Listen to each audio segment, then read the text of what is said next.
welcome. Hello. Thanks so much. Are we in the frame? Do we need to sit any closer together here? We're just on here on the couch. We're essentially spooning. We are live. Everything's working here.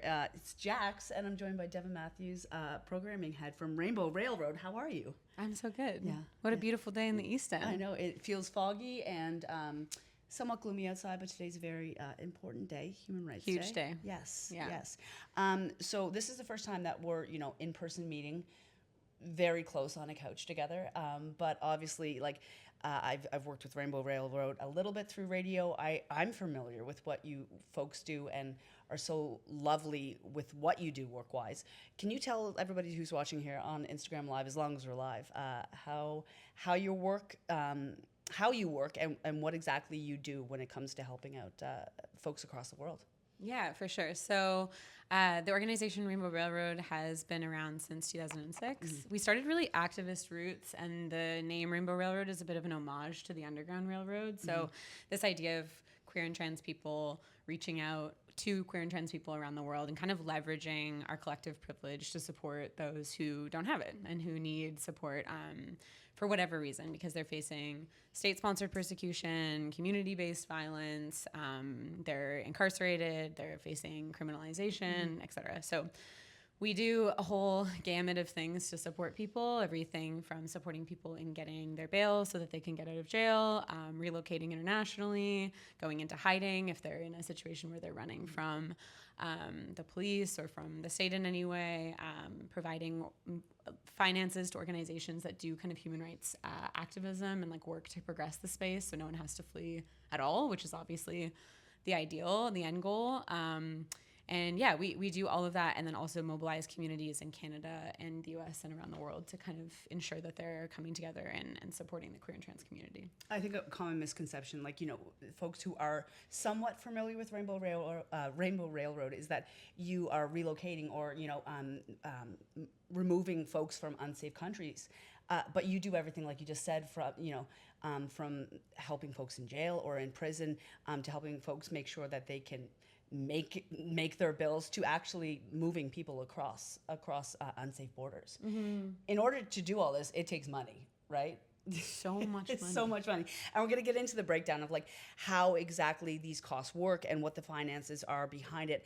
But essentially what we're doing today on this live and together is we're trying to raise funds because, we're almost at the year end. I think I read that 4,000 requests approximately going to come in for help to you guys between November 1st and the end of this year. That's 4,000 in 2 months. Yep. 4,000 people that need help, asking for help. Yeah. So that's obviously going to take money.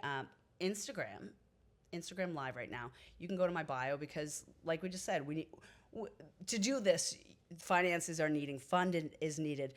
So you can go to my Instagram bio, and in the link portion, it's going to say rainbowrailroad.org/Jax. You can go there and donate. The phrase, anything helps, anything does help, correct? Oh, truly. We are one of the most, I've worked in other nonprofit organizations, human rights organizations, but we are the most money in, money out, space that I've ever worked in, because truly we sit down at the beginning of every month as a team and we go through a spreadsheet and we go, okay, here's how much financing we have for this particular program. And here's how many people, literally this equals this, we will be able to support. We have had a line on a spreadsheet that is stopped because we're we can't afford that. Take them off the list. We'll put them on the next month's list. And a month can be the difference between someone's life or death. It's actual everything. Life or death. Yes. Right. And so, we have to make incredibly difficult calls every day, calls that are challenging for us and challenging for our caseworkers to make. But at the end of the day, what we have, we're able to support with, and we are we're ready. So it's really just how much the community is able to support us in doing the work that we're doing. So, break it down, for example, if somebody needs, for safety reasons, they're in a country that is, you can be jailed or worse for being queer or trans. If somebody needs to get out of that country, how does the financing work? If somebody applies, they're I guess, privileged enough to get the help, how are they relocated and how much does that cost from start to finish of getting somebody to safety? Right. So we have a couple of different methods of moving folks. We do have an emergency travel relocation program, which is where we support people in claiming asylum. Okay. So they have to we support them in moving from their country of nationality to a country where then they can claim asylum and begin their new life. That's a much more kind of emergency-based process. It's a process that relies on them being able to cross an international border with some level of potential or ease. There's a process to that is really complicated, and so for those types of cases, they're the most expensive because they're often the most kind of urgent, and we have to mobilize really fast and make sure that we can do all of the things to get them to claim asylum.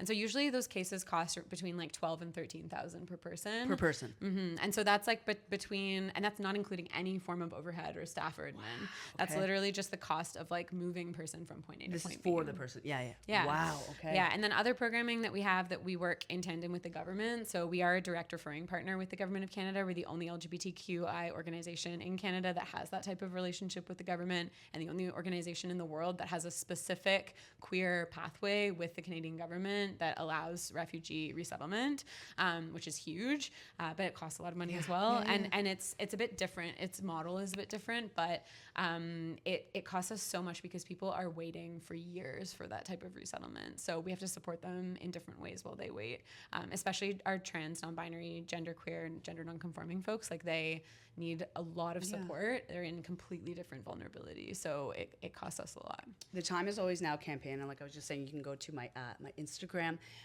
bio. It's in the link there. It is rainbowrailroad.org/Jax. Nice and spiffy little link there for me. Thank you so much. And you can go there and donate. I was hearing earlier it's up to $100,000 with donations being matched this year. Can you tell me a bit about that? Because I mean, the incentive is always high to help people, but like when it's being matched, how incredible is that? Yeah, we have a really incredible donor, a really amazing person who's choosing to stay anonymous, but who I'm really inspired by the way that she's shown up for the queer and trans community in her own life, and it's incredible. So she's willing to match anything up to $100,000 until the end of the year, which is awesome. So we're trying to mobilize as much behind that as we possibly can, because it's basically taking your gift and doubling it. So if you're able to donate $1,000, that's $2,000 just there because you've done that. Like, so I'm not a mathematician, but that makes sense. The math. It feels good. I like those figures. It I like works that a well. lot. And so you can go there and you can donate up to $100,000. They're remaining anonymous, but how incredible is that?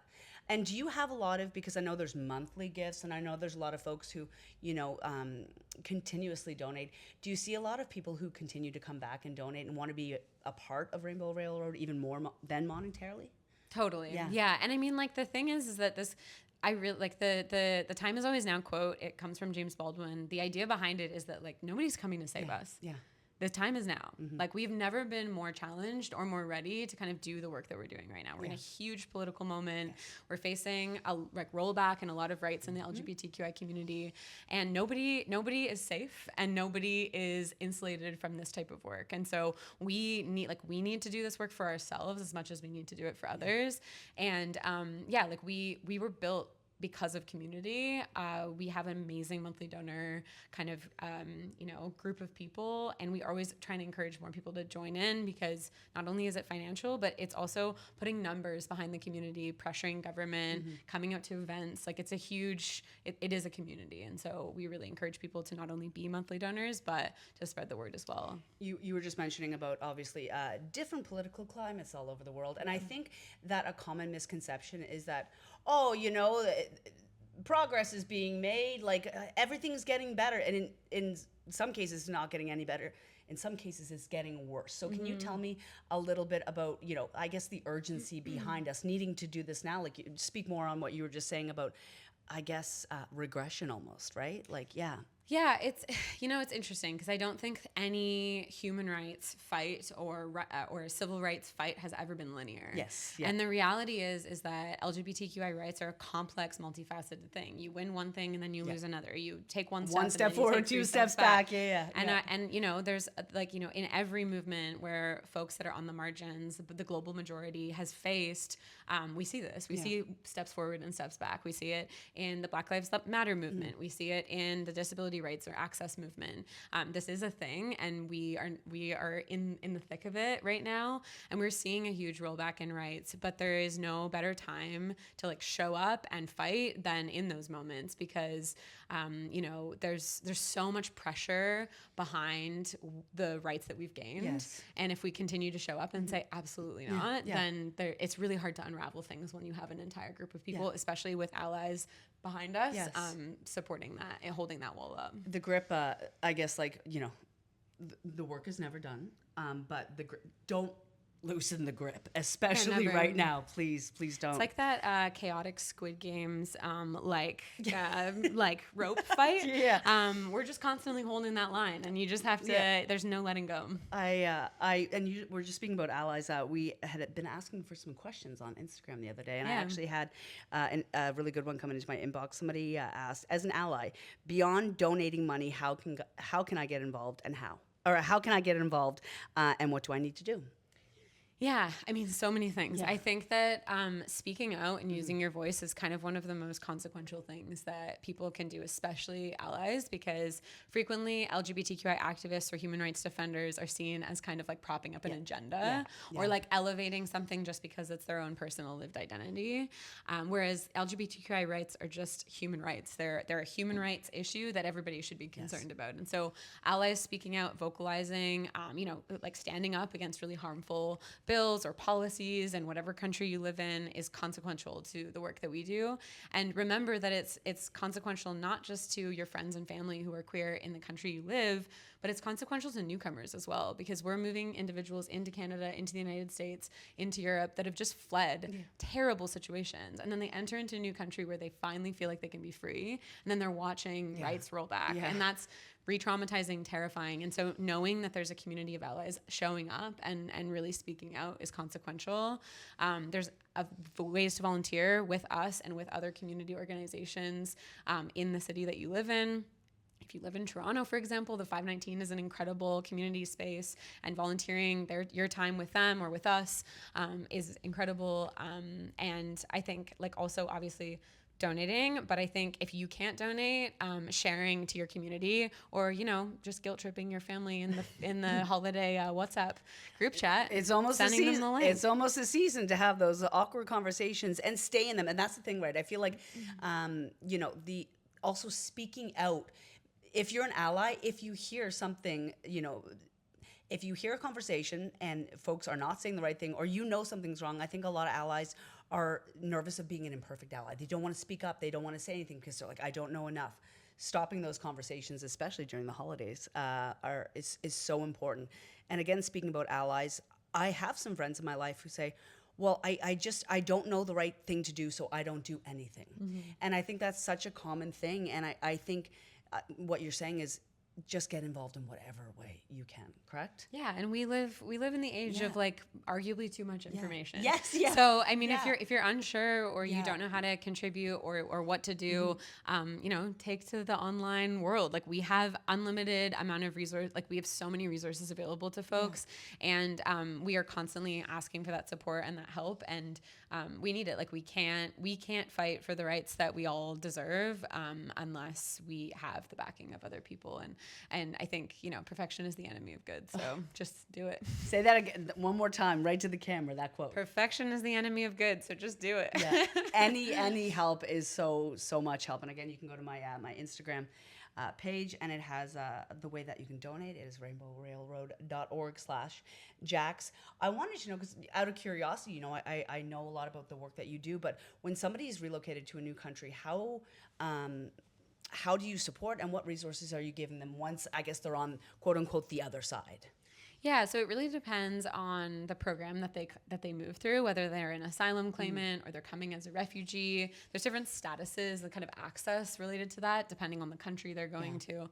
You know, sometimes when we move individuals through asylum channels to, let's say, Germany, they're actually in immigration detention for the immediate when they arrive, and then there's kind of a process that comes after that. For others who come to Canada, there's like an organization waiting for them in the airport on arrival, and they're you know, taken into a space to kind of begin the intake into their new life. So it's really dependent on where they are, but we try to think of ourselves as bridging that gap between like the movement process and the first, like, you know, few months to a year where they're kind of settling in and trying to understand their new life. But it's a journey. Like, you know, no one who's made a big life change or a big move has like immediately become completely oriented and sensitized within a couple of months. And so it really is, it's a lifelong journey to change everything. And also a lot of folks are changing everything because they have to, not because they want to. Exactly. And so I think there's a lot of, you know, we're one of an ecosystem of people or organizations who are supporting people in that journey. And we couldn't do it without all the community partners that we work with and making sure people have access to what they need. So, you know, U.S. and Canada based, and like 2006 was the like our activist roots. Okay. Yeah. Obviously, like countless stories of folks that have been their lives have been changed. Through Rainbow Railroad. Is there anybody? Because I feel like you obviously you would have some stories that really stick and resonate with you, and maybe some folks that you still keep in touch with. Is there anybody that comes to top of mind that you're like, so many? Yeah, and I'd love you to share maybe a couple stories about those folks that, like, so we can hear where these dollars are going, and it's like it's not just where the money's going; it's the lives that this money's changing, right?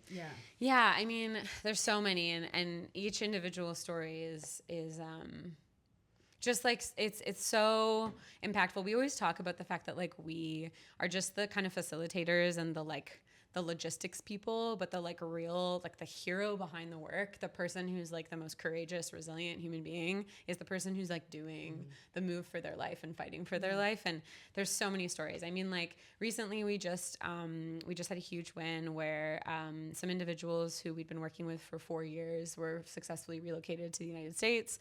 And one of them actually, you know, in the process of waiting the 4 years for the type of support that we needed to negotiate for them, had a child. And so that child has been born into, you know, displacement, has been born into a lot of risk, a lot of like pretty extreme circumstances.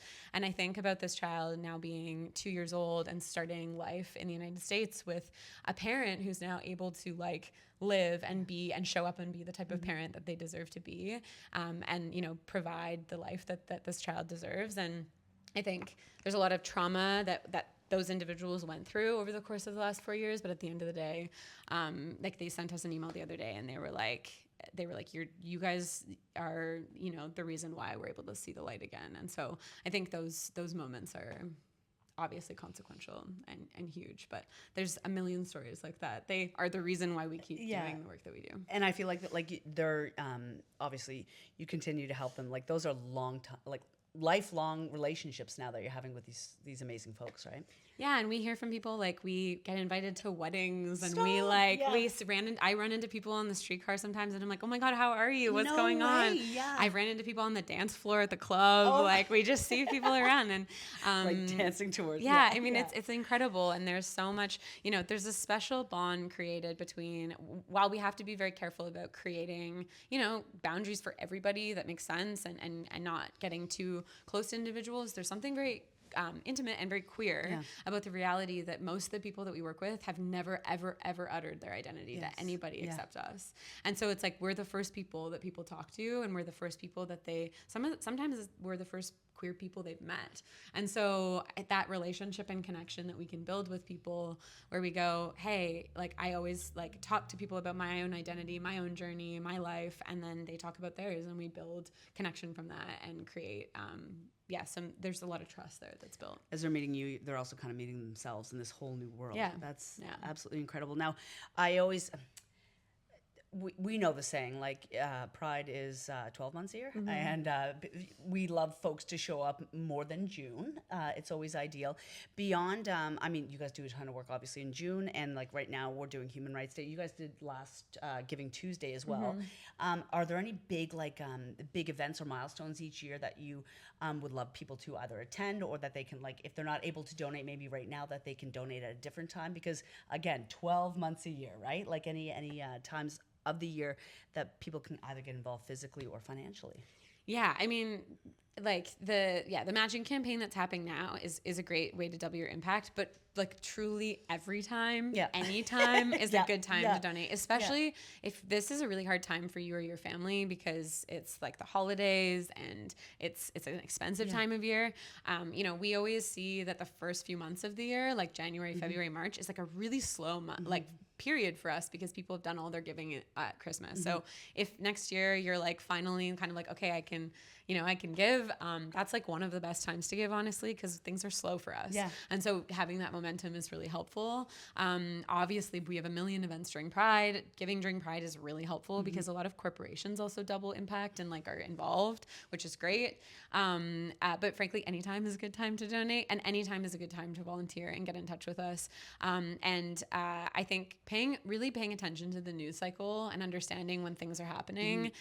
We often post, our own opinion on major political movements that are happening and how people can get involved, and jumping on those when they happen costs nothing. Yeah. So if you can't afford to donate, getting involved politically is one of the most consequential ways that we do what we do. And again, especially like for allies, like getting involved, having those tough conversations, and maybe not knowing everything, but trying to talk about it anyways. I feel like we said, it's allies feel like there's that wall, and I think like as a queer person, everybody's welcome. Just like everybody get involved, everybody come and help. I'm not judging. No, and honestly, like one of the most consequential things that's happening right now in the space is like, we're seeing a lot of really anti-immigrant, xenophobic, populist kind of sentiment happening in the world right now, and in Canada and the US. And so like, it's not even just about LGBTQI rights. It's about the fact that people who are fleeing really horrific human rights violations, whether they're LGBT or not, are experiencing a lot of really racist hatred. Yes. And so speaking out against that, and like calling out that racist uncle that everyone has, and telling them that they're wrong when they're talking about migrants or refugees in the way that they are, is essential. And it's essential to the queer movement as well, whether you can like connect that or not in the moment. It is. Hatred is hatred. Hatred is hatred. Exactly. Yeah. And I think, as we approach a political time, especially within this country, it's very important, because the tone is starting to change and starting to get very, very worrisome in this country. Cute. No, it's not cute, and it's not cute to also stand by. So if you're helping out queer folks, you're helping out trans folks, you're helping out new folks, anybody. It's so important to do that. I wanted to know, because we speak about volunteers and your operations, like, on a day-to-day basis, like, how many folks work for Rainbow Railroad? Also, you guys are all always so chipper and lovely. So I love that. You're always like I've been on Zooms and I'm like, this is the club I want to go to. How many folks work for Rainbow Railroad in Toronto, and also like on an operations level, I guess, North America wise? The quiz of the century. Yeah, give me the stats. Looking at my lovely colleague who's behind camera for help. I think that we're approximately 70 right now in total. Amazing. A little less than 70. And that's split between our U.S. colleagues and our Canadian colleagues. We operate kind of as one organization, though folks are kind of cross-border. And then we have a network of thousands of partners, volunteers, activists, folks on the ground that do the work alongside us, that we really, like, none of us would be successful if not for them. So, and we're all stoked, because I think it's like, I don't know, there's a lot of negativity in the work that we do, but there's also like, there's nothing more, I don't know, motivating than really getting to show up to work every day and do work that betters the community. There's just like, it's easy to be. Again, this is why it's so important, because I'm doing, like I said, math is not my strong suit, but I'm doing the math in my head, and there's been over 4,000 requests in like about 2 months. That's normal, right? That's average. And there's 70 folks. Oh, yeah. But there's 3 people doing intake. Okay. So, and that again is why the money is so important. You can go to my link in my bio. It's rainbowrailroad.org/Jax. That's why these funds are so imperative, because like, you guys are obviously doing the best you can, and intake can do the best it can, but without that money, like these folks can't get the help that they need, right? Yeah. Yeah. I mean, like the reality is that frequently we have to put people into situations that are not ideal because we've done the intake, done the processing, done the assessment, and then we have to wait until the money comes in. And so it's an essential part of really fuels the work. Yeah. Absolutely. Oh, there we go. We're getting a little time here. So we're almost towards the end of the Instagram Live. Again, if you're just joining in, I should reintroduce you. This is Devon Matthews from Rainbow Railroad. And you're not only lovely, you're extremely knowledgeable of how long have you been working for Rainbow Railroad? I wanted to ask that too. Almost 7 years now. Okay. Yeah. So you should know those stats there then, eh? No. I'm just messing with you. I should. You're right. It's Human Rights Day, and then we're raising funds. If you were to say it in 2 sentences, what are we raising funds here for as we approach the end of 2024? We're raising funds because every queer and trans person around the world deserves to live the life that they choose. And it is an incredibly difficult time politically around the world, everywhere we work, and in Canada and the US. And so literally dollar for dollar, your donation will help support individuals at risk and really fuel the LGBTQI movement here and abroad. That's not 2 sentences. But that was really good, like really smooth. I think it was about 7 sentences. It was. No. I'm not one for brevity. You know what? Any colleague can tell you this. Smooth sailing right there. And again, if you're just joining us, where are these funds going, and how are they helping people, like not only here, around the world? Yeah, so they're going to help support folks in resettling around the world from the countries in which they face persecution. The funds are going to our organizations around the world who do this kind of ground mobilization and activism to propel the LGBTQI movement. And they're going to be doubled until the end of the month. If you donate up to $100,000, a generous donor here in Canada is going to double that for you. And if somebody is like watching and feeling a little bit powerless beyond money, because you guys do actually take on a lot of folks who can volunteer, they can get involved. I guess any sort of effort, how can somebody help besides monetarily? Show up. Have those conversations with family and friends, get political, watch our Instagram. We're constantly like posting different pieces of kind of ways to get involved. And there's lots of volunteer opportunities year round to kind of jump in and support. Especially those of you who might be watching from the US, we're doing a mobilization campaign right now to get folks up and running in light of recent events that have happened in the US. Certain events. Unspecified events, wink, wink. We need you. Yes, please. And quickly, because we were talking about the 519 earlier, which amazing resource here in Toronto. If you wanted, I want to give you a little second to shout out some, maybe some organizations, some charities that folks can look into, Canada or US based, on how they can get involved with those folks too. Yeah, give the shout out Central. Let's go. So many good organizations here in the city. Obviously, the 519 is our biggest kind of community partner. The Black Cap, the Black Coalition for AIDS Prevention, is an incredible organization. Highly recommend those folks and what they're doing. Obviously, lots of folks that are migrants and coming into the country end up in shelter systems like Sistering, which is an amazing women-focused shelter here in the city. And there's countless others. There's so many organizations doing some amazing work. And if there's a particular thing that really lights you up, go look that up and check them out, because anything helps across this space, whether it's to us or to another organization that fuels you. And again, like your team, Rainbow Railroad, especially on Instagram, like so great at sharing resources, so great at sharing information, so great at just sharing knowledge. So if you're not following already, Rainbow Railroad on Instagram, I just want to give a little shout out once again that you can go to my link in my bio and you can go to rainbowrailroad.org. Say that 5 times fast. rainbowrailroad.org/Jax. I can't, it's like my R, I guess it's the East Coast. My R's are coming out, my cars are coming out a little bit hard. Rainbowrailroad.org/Jax. You can go and donate there and help folks who not only want your help, they need your help. They need your help. Yeah, and we're coming into the end of the year, and we need that money. Mm-hmm. We have too many people in the system right now who are waiting. This is the hardest year we've ever had for the number of people waiting vis-a-vis how much budget we have left. Mm-hmm. So if there's ever a year to jump in and do the hard thing and help us out, it's this year. I mean, we talk about the economy so much, but because of the economy, the cost to help folks is just going up and going up and going up. So the money's more needed than ever, I guess. Hey? Yeah. Amazing. Devon Matthews, looking fresh, being fresh, and so wonderful to talk to you. Thanks so much. The work that you do is inspiring, and I hope that we get to collaborate more in 2025. I mean, your followers are amazing, so hopefully they'll show up and follow us too. RainbowRailroad.org/Jax. And it's being doubled, right? Double it up. Double it up. Thank you very much. Okay. We wave until we go off live. There we go.